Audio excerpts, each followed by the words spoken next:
They never found the men who broke him, but the desert has a way of dragging ghosts back into the light. They never caught the men who took her life. That's the truth nobody ever cared to chase, and that's the truth that hollowed him out. This isn't a story that begins with a hero. It begins with a grave that never grew grass, and with a man who learned what it meant to wake up in a world emptied of mercy. Every sunrise was a sentence. Every night was a punishment. 10 years of silence does not heal. It calcifies. It poisons your coffee. It whispers in your sleep. It turns the sky into ash even when the sun is burning white. Harlan Graves wasn't living. He was working, boots in the dust, hands on the shovel, face buried beneath a hat so low the world couldn't see the eyes behind it. Folks said he was a ranch hand, but truth was he was nothing but a ghost with a strong back. He didn't laugh. He didn't drink. He didn't trust. He didn't need anything but the long miles of fence line and the silence that followed him like a shadow. The desert was the only thing that seemed to understand him. Brutal, honest, empty. But even the desert doesn't let you vanish forever. Some mornings the wind would come sharp enough to slice the skin, rattling the wires, carrying with it that sound, like voices buried under the sand, calling, reminding, accusing. Harlan would curse under his breath, kick the dry earth, drive the post deeper. Anything to keep his hands busy, anything to keep his mind from bleeding out.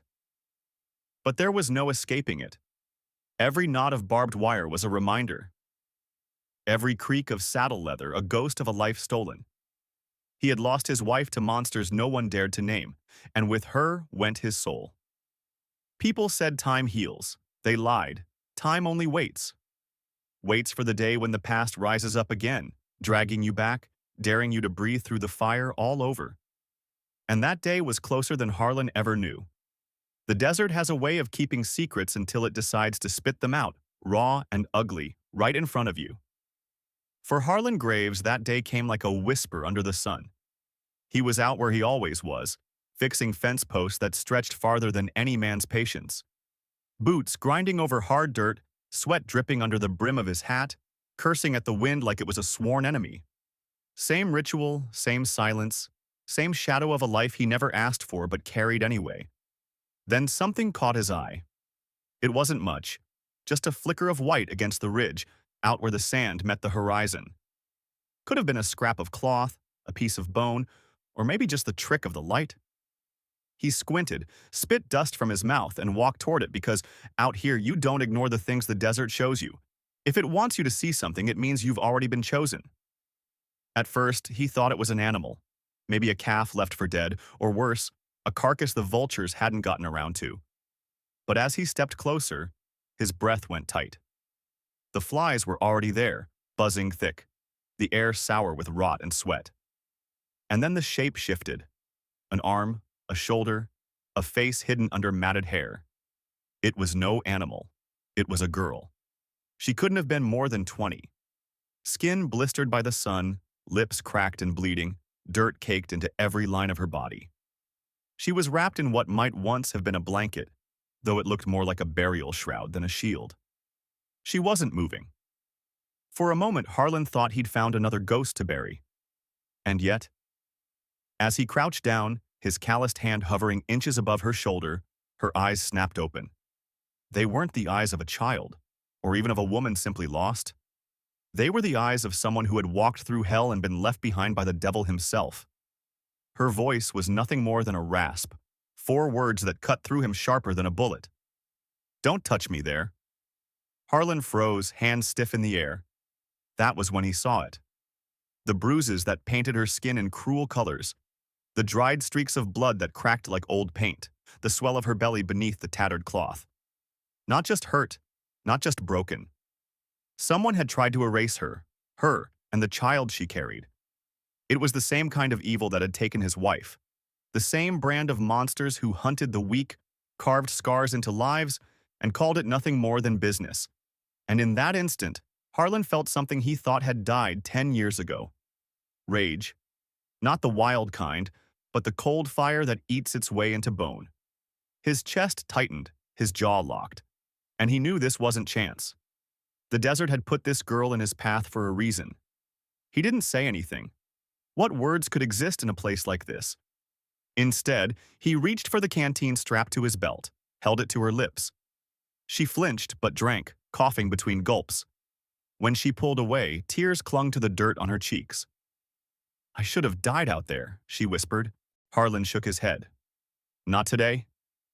He slipped his arms under her, light as if she were glass ready to shatter, and lifted her against his chest. She whimpered once, then went still, too weak to fight him, too tired to resist. The desert stretched around them, endless, merciless, watching. But Harlan didn't care. His boots cut a steady path back toward the cabin, every step heavier than the last, every step echoing with the same thought. He hadn't carried anyone since his wife. By the time he reached the cabin, the sun was bleeding out across the horizon. The roof leaned, the door sagged, the window whistled when the wind pushed through. It was no palace, but it was dry. It was quiet. And tonight, it would have to be enough.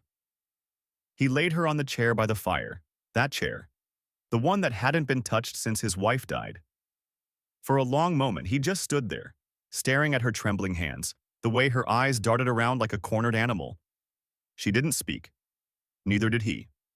He brewed coffee, heated stew, tossed her an old pair of socks. Then he went outside to split wood, letting the rhythm of the axe say everything words could not. But inside, something had changed. The silence in that cabin wasn't the silence of grief anymore. It was the silence of two people, broken in different ways, beginning to breathe in the same room. That night, when the fire burned low, she whispered fragments. A name. A place. El Paso. A promise of work that turned out to be nothing but a trap. Every pause in her voice told him more than words ever could. She didn't need to explain. Harlan already knew. And when she said she didn't trust anyone, he didn't flinch. He just nodded. Ain't a lot of folks worth trusting anyway.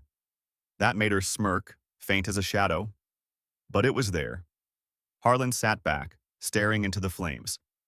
He knew the men who'd done this to her weren't finished. Evil never finished. And when they came looking, when they came to drag her back into the dark, he'd be waiting. Because for the first time in 10 long years, he had a reason to load his rifle again. If this story gripped you, if it made you feel even a sliver of Harlan's rage and Lenora's fragile hope, then don't keep it to yourself. Smash that like button, share this video so others can feel it too, and subscribe to the channel.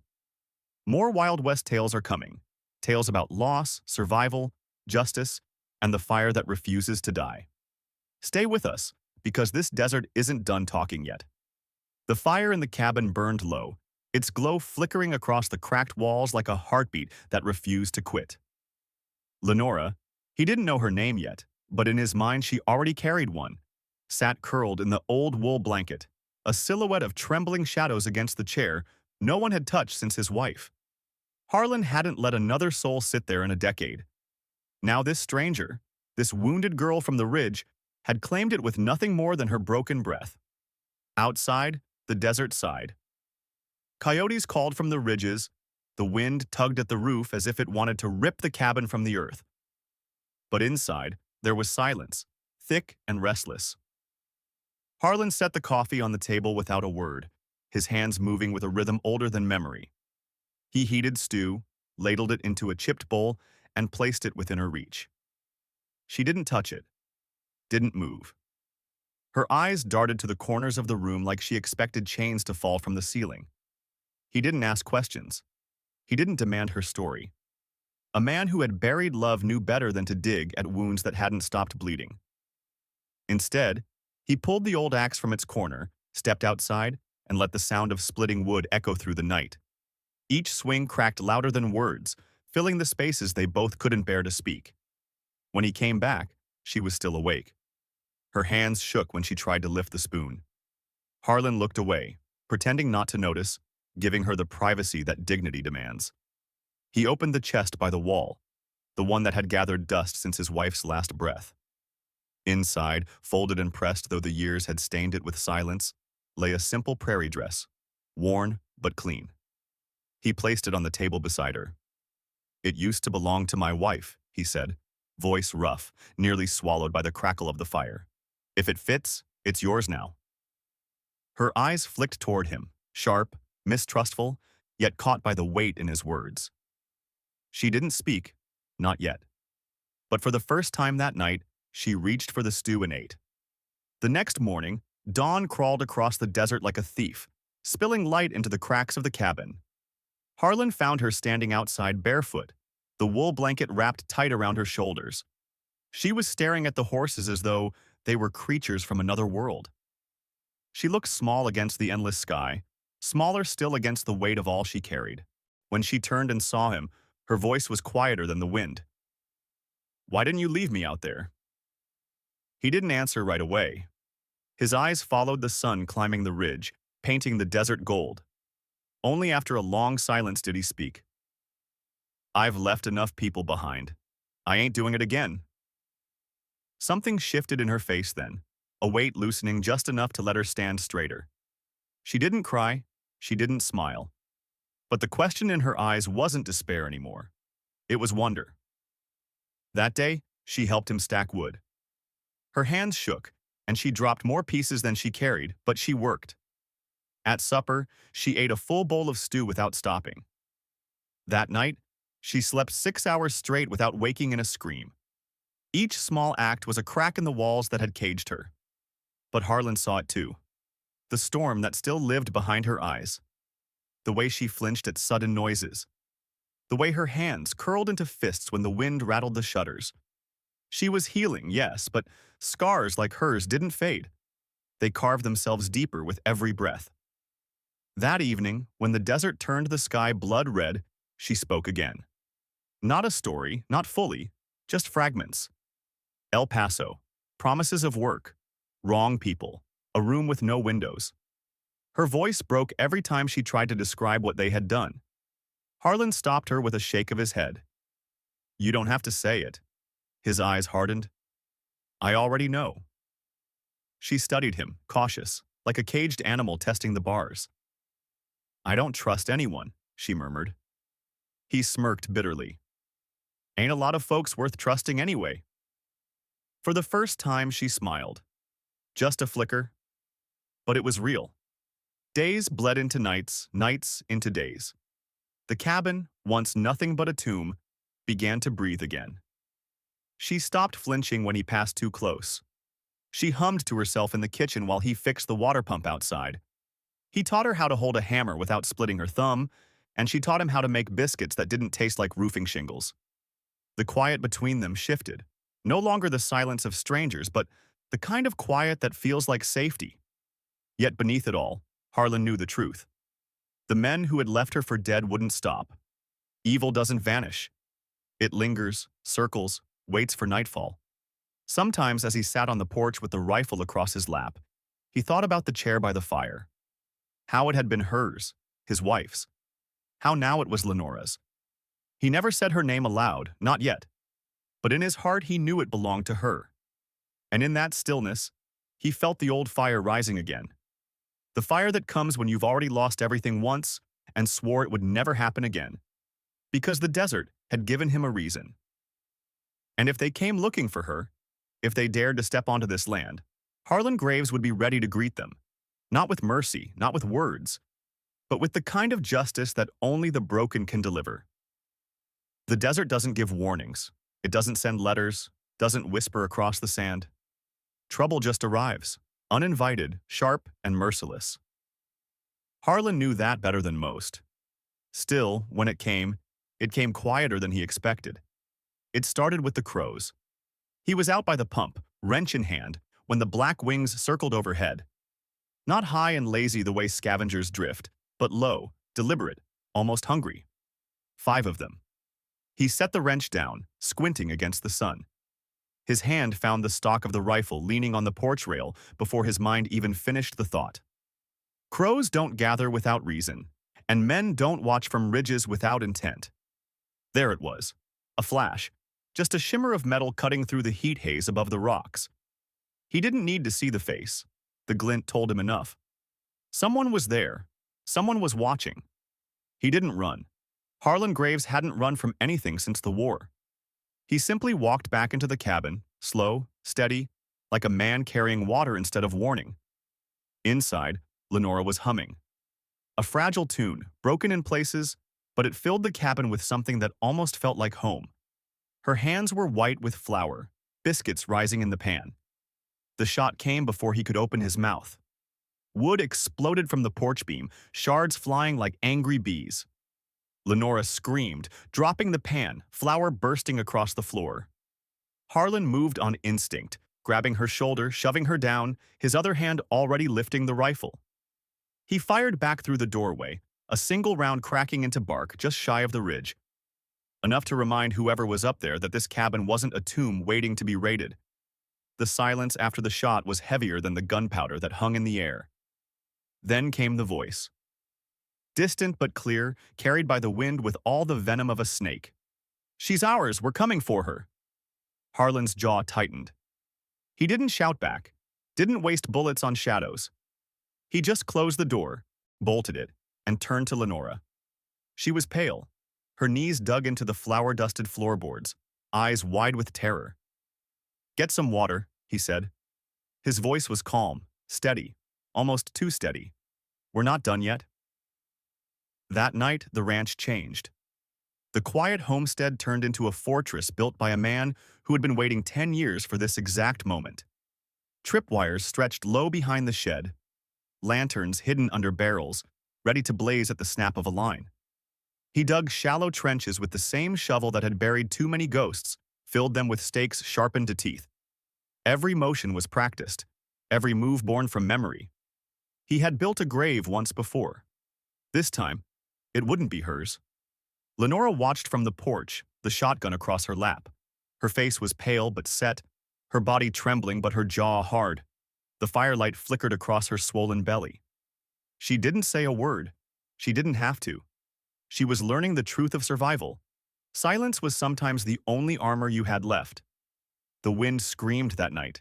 It rattled the shutters, tore at the roof, howled down the chimney like the voice of every dead thing Harlan had ever buried. He sat in the dark, rifle across his lap, eyes fixed on the door. His breathing was slow, measured. His hands didn't shake. Just before midnight, the sound came. Hooves, the iron click of spurs against stirrups. The desert's drumbeat, slow and certain. They didn't knock. They didn't announce themselves. Evil doesn't ask permission. The first man circled the barn, loud on purpose, trying to draw him out. Rookie mistake. The wire snapped, the lanterns flared, and for one brilliant second the night lit up like judgment. Harlan fired once, and the man crumpled before his scream could leave his throat.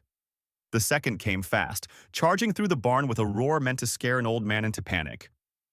Harlan stepped out from the shadows, rifle leveled, his silhouette carved sharp by firelight. The gunfight lasted 5 seconds. Maybe 6. Enough for sparks to fly, wood to splinter, and blood to soak into the hay. When it was done, one man bled out on the dirt, the other limped into the dark, leaving a trail the coyotes would finish. But victory never comes without a price.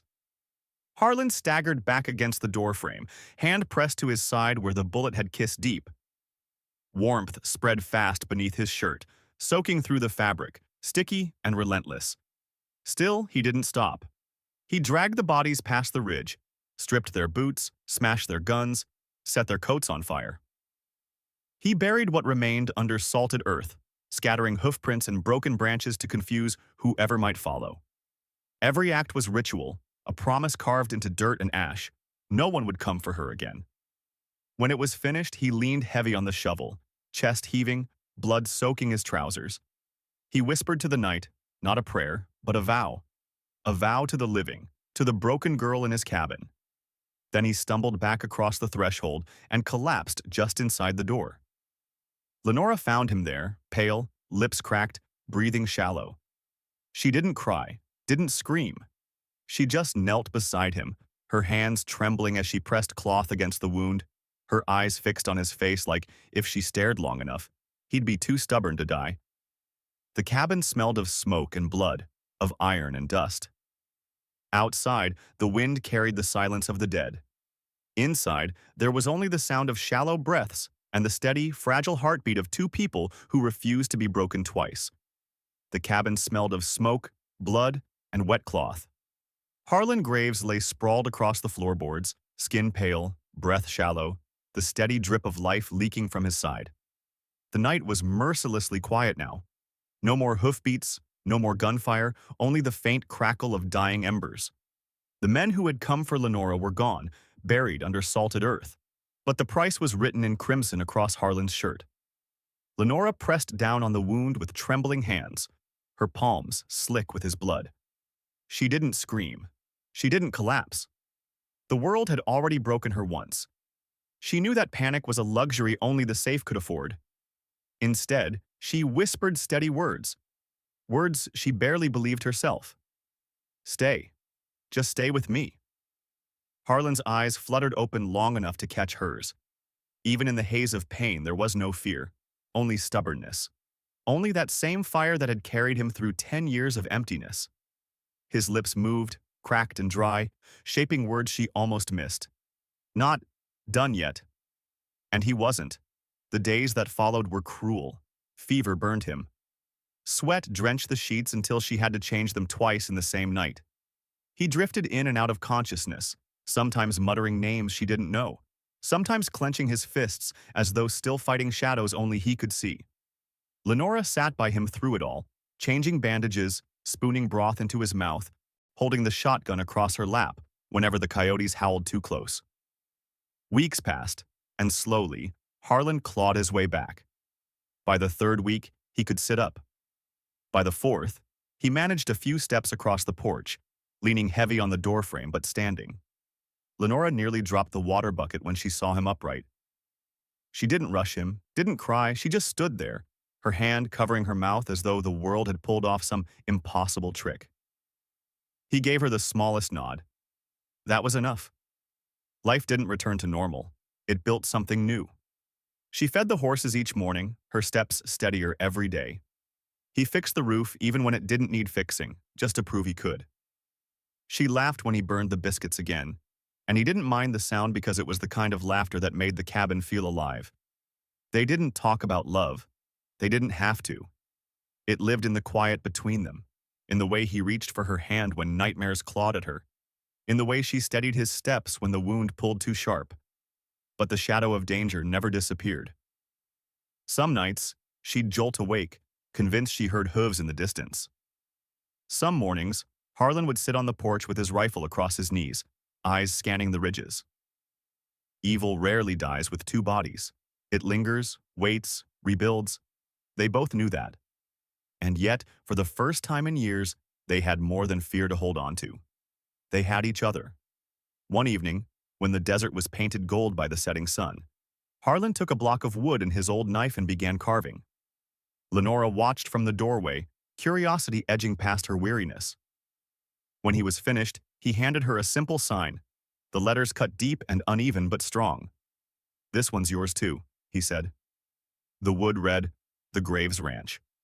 Her hand shook when she nailed it to the gate. Not because of fear, but because of something heavier, something she hadn't dared to carry in a long time. Belonging. The cabin that had once been a tomb now stood as a marker of survival, of scars welded into strength.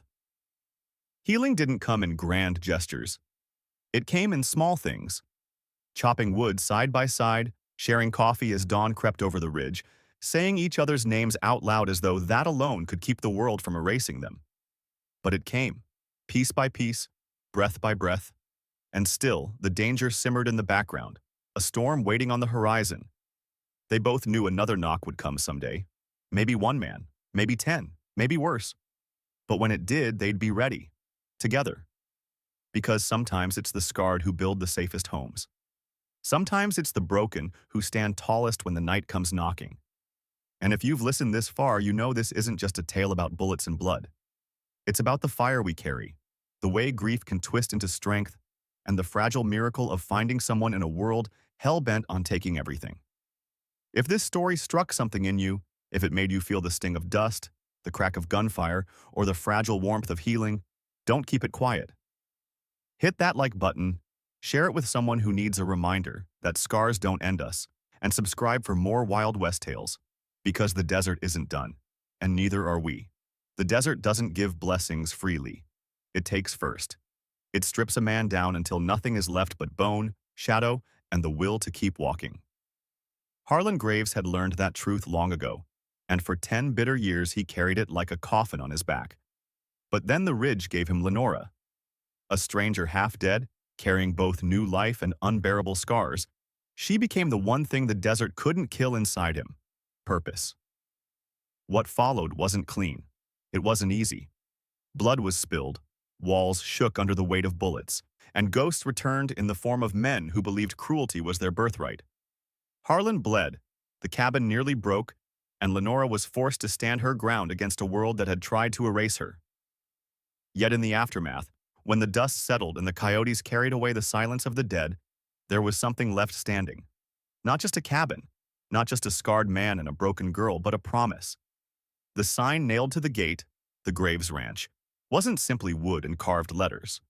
It was defiance. It was a declaration that no matter what evil lurked beyond the horizon, here was a place where it could not win. Here was a place where scars became shields and grief became fire. Harlan and Lenora didn't speak much of love. But love is not always in the words. It is in the silence that feels safe, in the laughter that slips out without warning, in the simple act of waking each morning to find the other still there. Their story was not the end of sorrow. It was the beginning of something rarer. Hope born in the ashes of loss. And maybe that is what this tale has been about all along. Not just revenge, not just the crack of rifles or the burying of bodies, but the question of what comes after. When the blood dries, when the night is quiet, when the fire burns low, what remains? For Harlan Graves and Lenora, it was this: a fragile, stubborn belief that even the broken can build, even the hunted can endure, and even the scarred can find each other and call it home.